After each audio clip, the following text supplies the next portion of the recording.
Denek onartu duten marko konbentzional batetik kanpo idaztea ez da erraza.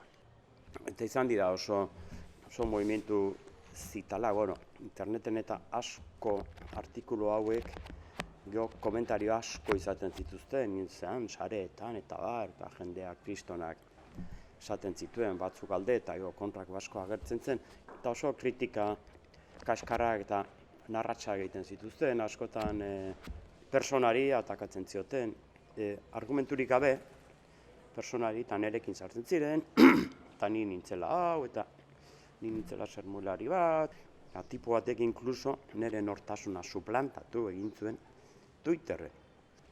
Sare sozialetan naiz ibili inoiz, eta tipo bat hasi zen Twitterren, Pako Aristiren izenean mezua botatzen inkluso.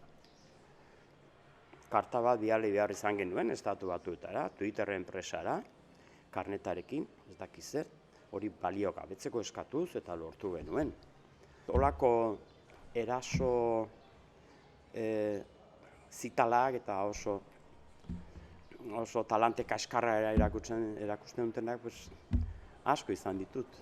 Politika idaztea, referentzia horietatik aterata, badauka bere prezio bat, ordainarazten dizute handik eta hemendik, eta modu asko daude.